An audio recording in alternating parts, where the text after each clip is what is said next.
तो अब आप जो टॉपिक स्टडी करेंगे वो होगा force acting on a current carrying wire when placed in a magnetic field. तो मैग्नेटिक फील्ड की वजह से कितनी फोर्स लगेगी on a current carrying wire, वो हम केस लेंगे पुत्र। तो लेट्स सपोज कर लीजिए आपके पास मैग्नेटिक फील्ड है अलोंग एक्स एक्सिस, और आप जनरली एक वायर को जिसके अंदर करंट आई ट्रेवल कर रहा है उसको रखते हो at an angle theta to the magnetic field, ठीक है पुत्र। अब जनरल फॉर्मूला क्या होगा, F equal to Q into V cross B, V cross B. अब ये V क्या है, this is the drift velocity with which charge particle are travelling. Actually drift velocity होती है इलेक्ट्रॉन्स की, फॉर्मूला आपको याद होगा Na इंटू वी, ठीक है। लेकिन यहाँ पे जो ड्रिफ्ट वेलोसिटी है इलेक्ट्रॉन्स की है, और इलेक्ट्रॉन्स के ऑपोजिट डायरेक्शन में करंट ट्रेवल करता है।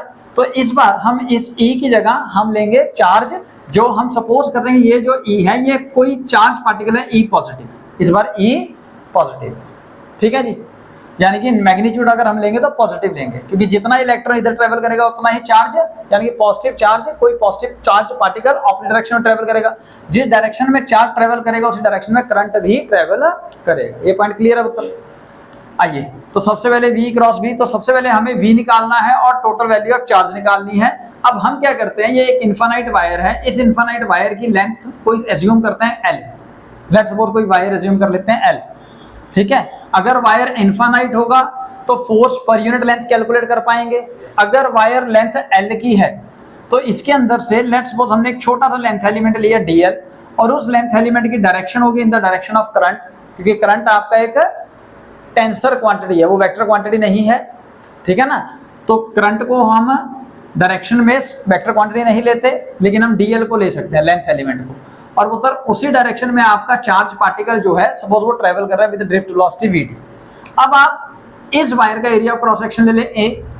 तो यहाँ पे आइए, आपको पता है लेट्स सपोज कर लीजिए यहाँ पे हम टर्म लेंगे टोटल नंबर ऑफ इलेक्ट्रॉन या total number of positive charge. यहाँ पे मैं इलेक्ट्रॉन लिख रहा हूँ, इसका मतलब पॉजिटिव चार्ज है। तो लेट्स सपोज इस पूरी वायर के अंदर टोटल नंबर ऑफ चार्ज है कैपिटल N, ठीक है। अभी हमें चाहिए पहले इस छोटे से के लिए, ठीक है, बाद में उसको इंटीग्रेट करेंगे। तो आपको इस कैपिटल N का रिलेशन याद होगा with small n। Small n होता था number of free electron per unit volume, तो स्मॉल n का फॉर्मूला हो गया कैपिटल N अपॉन वॉल्यूम। आपको छोटे से वॉल्यूम के लिए चाहिए तो आप क्या करोगे उत्तर, capital N equal to small n into V, तो ये हो जाएंगे total number of charge particle, ठीक है जी। अब एक चार्ज पार्टिकल के ऊपर आपने चार्ज लिया है स्मॉल ई, तो इतनों के ऊपर कितना हो जाएगा जी, Na into D L into E, Na into D L. छोटे से रीजन की वजह से जो थोड़े से इलेक्ट्रॉन आएंगे उनके ऊपर चार्ज हो जाएगा ये वाला, ठीक है जी। लेकिन आपको अगर पूरी लेंथ के लिए चार्ज चाहिए, जो क्यू आपने चाहिए, तो आप क्या करेंगे, लेंथ डीएल की जगह कैपिटल L लिखेंगे, यानी कि आपको जो लेंथ गिवन होगी वो लिख लीजिए, ठीक है। नहीं गिवन होगी तो आपने इसको इंटीग्रेट कर देना है।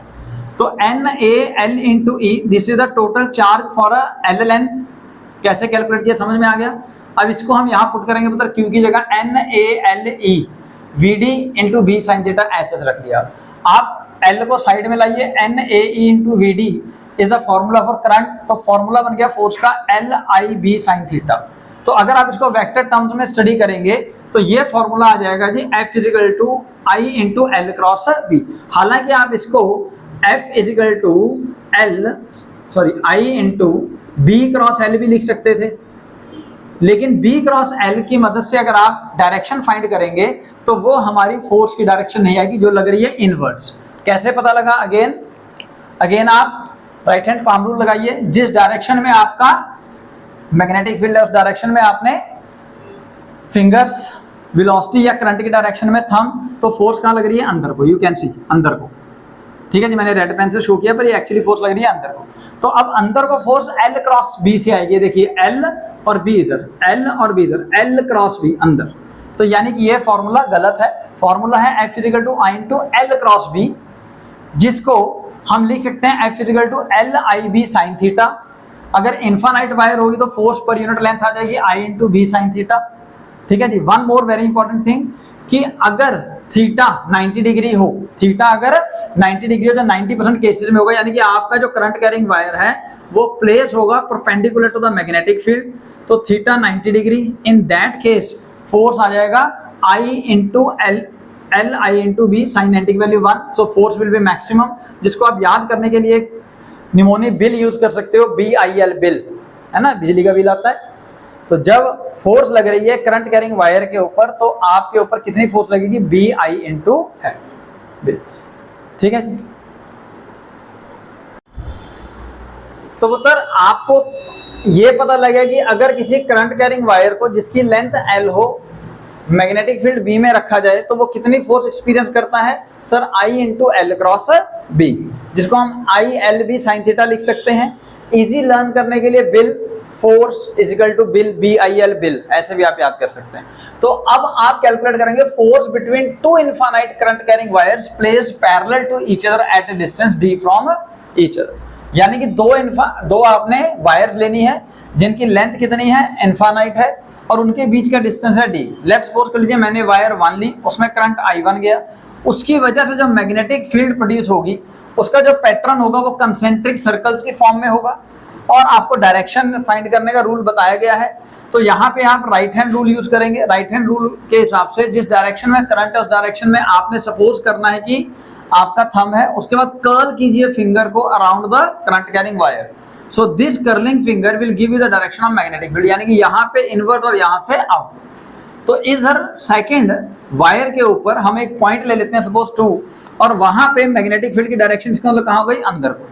अब यानी कि हम सेकंड वायर के ऊपर मैग्नेटिक फील्ड कैलकुलेट कर रहे हैं due to 1। So magnetic field on to या at a point 2 due to 1 का फॉर्मूला होगा मतलब mu naught upon 4.2 I1 upon D.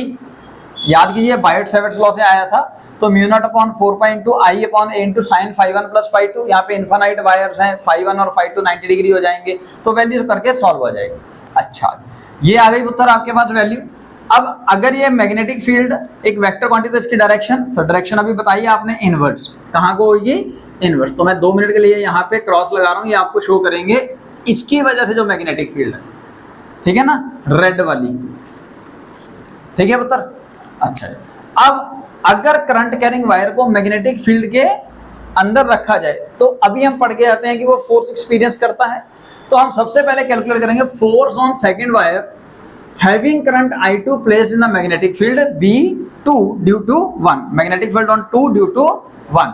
तो फॉर्मूला लगेगा पुत्र फोर्स का I2 L इंटू बी, यही वाला फॉर्मूला पुत्र। करंट कितना जा रहा है इस वायर में, I2 लेंथ। अब ये वायर इनफाइनाइट है और हमें तो लेंथ के हिसाब से कैलकुलेट करना है, तो हम क्या करेंगे, हम एक पर्टिकुलर लेंथ मेजर कर लेते हैं, लेंथ को फिक्स कर लेते हैं। वायर इनफाइनाइट है, ठीक है ना, और इस लेंथ को इमेजिनरी मान लेते हैं, बाद में इसका कंसेप्ट अभी समझा देंगे आपको। तो लेंथ L लिया, मैग्नेटिक फील्ड B21 है। अब जिस डायरेक्शन में करंट है उसी डायरेक्शन में लेंथ एलिमेंट लिया जाता है। तो यानी कि आपने लेंथ एलिमेंट लिया करंट की डायरेक्शन में और मैग्नेटिक फील्ड है इनवर्ट्स, ठीक है पुत्र। तो यहाँ पे अब फोर्स लगेगी ऑन 2 ड्यू टू 1, तो फोर्स लगेगी सेकंड के ऊपर बिकॉज ऑफ फर्स्ट कितनी I2 L into B21 into sine 90। Sine 90 कैसा है पुत्र, अब आपको पता है राइट हैंड पाम रूल लगाइए, फ्लेमिंग लेफ्ट हैंड रूल लगाइए, या कॉर्क्सक्रू रूल लगा लीजिए। तो किसी भी कंसेप्ट से करेंगे तो आप यहाँ पे देखिए, अगर मैग्नेटिक फील्ड इनवर्स तो उस डायरेक्शन में आपने अपने फिंगर्स को रखना है, और जिस डायरेक्शन में करंट है उस डायरेक्शन में आपने थंब को रखना है। Then palm facing will give you the direction of magnetic force experience by the current carrying wire, है ना। तो एक करंट कैरिंग वायर फोर्स कहाँ को एक्सपीरियंस कर रहा है, फोर्स एक्सपीरियंस कर रहा है सर अंदर को, ऐसे ये। तो इसको आप कहेंगे force on 2 due to 1। Clear हो गया पुत्र।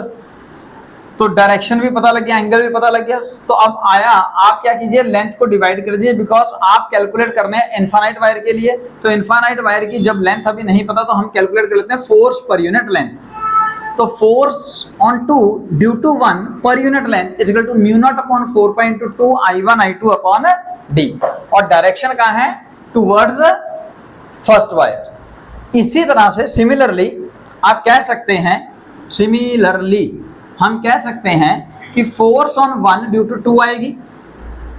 तो force on 1 due to 2 per unit length is also equal to mu naught upon 4 pi into 2 I1 I2 by D, और उसकी जो डायरेक्शन होगी पुत्र, अब यहाँ पे देखिए इस वायर की वजह से मैं हटा रहा हूं, इस वायर की वजह से जो मैग्नेटिक फील्ड का पैटर्न हो वो कंसेंट्रिक सर्कल्स की फॉर्म में ही होगा,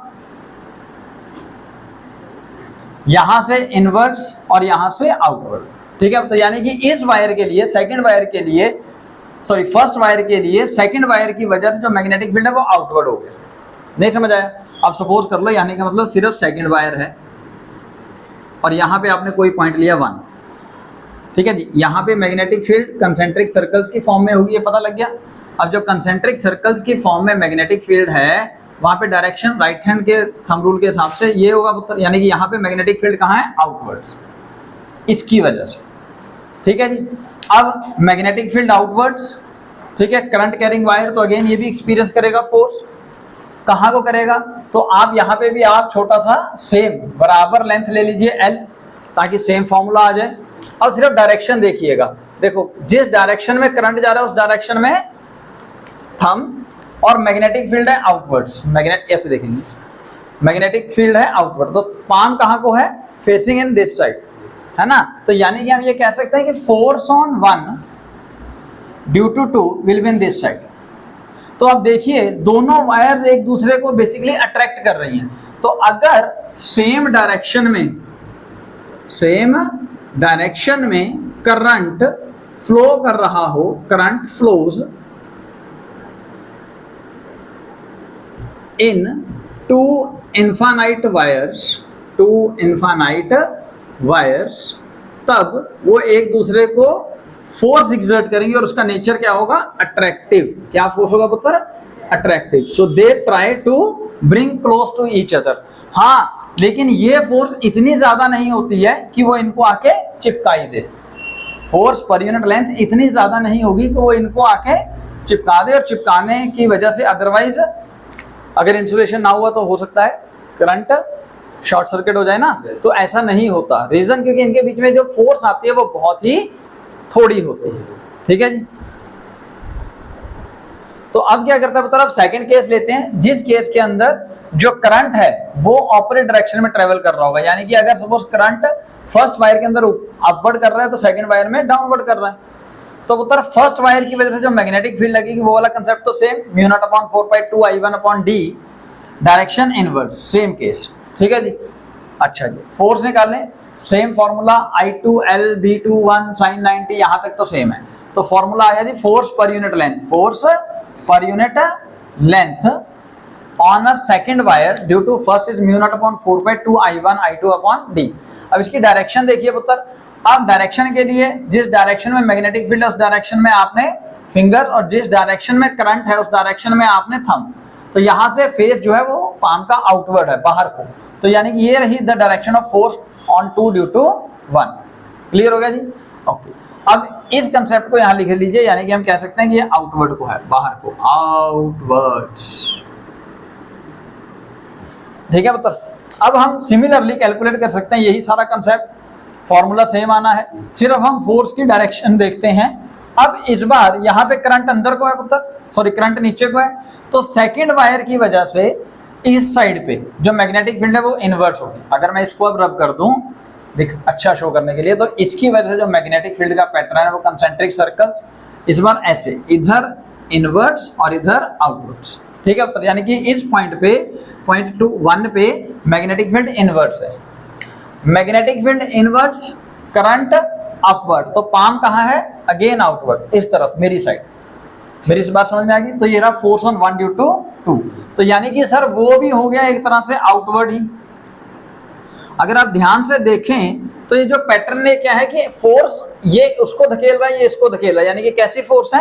रिपल्सिव। तो हम कह सकते हैं, so if direction of current in two wires is opposite, then they repel each other, और हम कह सकते हैं then the force will be repulsive in nature. Forces are repulsive in nature.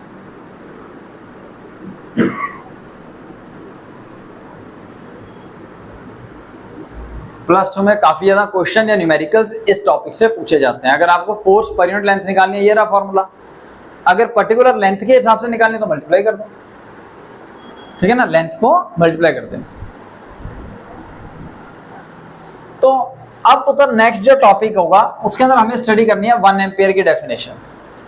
तो 1 एम्पियर की जनरल डेफिनेशन तो आपको charge per unit time से पता है कि अगर 1 कूलम चार्ज किसी एक कंडक्टर वायर के किसी पॉइंट से 1 सेकंड में पास हो जाता है तो वहां पे करंट कितना प्रोड्यूस हो जाता है, 1 एम्पियर। लेकिन यहाँ पे इन टर्म्स ऑफ फोर्स अगर आपको 1 एम्पियर लिखना है तो लेट सपोज कर लीजिए आपने फोर्स पर यूनिट लेंथ निकाल लिया, मतलब mu naught upon 4/2 I1 I2 by D. अब ये रही तो वो वायर्स जिनके बीच में सेपरेशन डी है, करंट I1 और I2 जा रहा है। अब नेचर ऑफ करंट जो है वो सेम डायरेक्शन या ऑपोजिट डायरेक्शन के दो केस है, हमने पढ़ लिए। अब लेट्स सपोज कर लीजिए ये दो वायर्स जो है they are separated at a distance of 1 metre from each other, यानी कि स्मॉल डी की वैल्यू 1 मीटर। अब दोनों के थ्रू सपोज करंट जो फ्लो हो रहा है वो हो रहा है 1 एम्पियर, सो I1 और I2 की वैल्यू हो गई 1 एम्पियर। अब हमें कैलकुलेट करना है पर यूनिट लेंथ, तो यानी कि लेंथ भी हम कह सकते हैं 1 मीटर। तो फॉर्मूला लगाइए F/1 equal to mu naught की वैल्यू आएगी मतलब 4.10⁻⁷ divide by 4.2 into I1 into I2 by D. सबकी वैल्यू 1 है, जहां जहां लिख दिया, जो कटता है काट दिया। तो यहां से अगर आप ध्यान से देखें तो 4π से पूरा 4π भी कट जाएगा, तो फोर्स पर यूनिट लेंथ कितनी आई, 2 इंटू 10⁻⁷ न्यूटन पर मीटर। तो यहां से 1 एम्पियर की डेफिनेशन आती है जो आपके एग्जाम में, that 1 ampere is that much current which flow through the two parallel placed wires and during which the current will be in the same or in the opposite direction and the distance between them is 1 meter in a free space, then this 1 ampere current will exert a force of 2 into 10⁻⁷ newton per metre. तो इस हिसाब से हम ये कह सकते हैं कि अगर 1 एम्पियर करंट दोनों वायर्स के थ्रू पास होगा और वो वायर्स अगर एक दूसरे के पैरेलली प्लेस्ड हैं फ्री स्पेस के अंदर at a distance of 1 metre, तो वहां पे फोर्स कितनी प्रोड्यूस होगी, 2 into 10⁻⁷ newton per metre. This is important for board exams.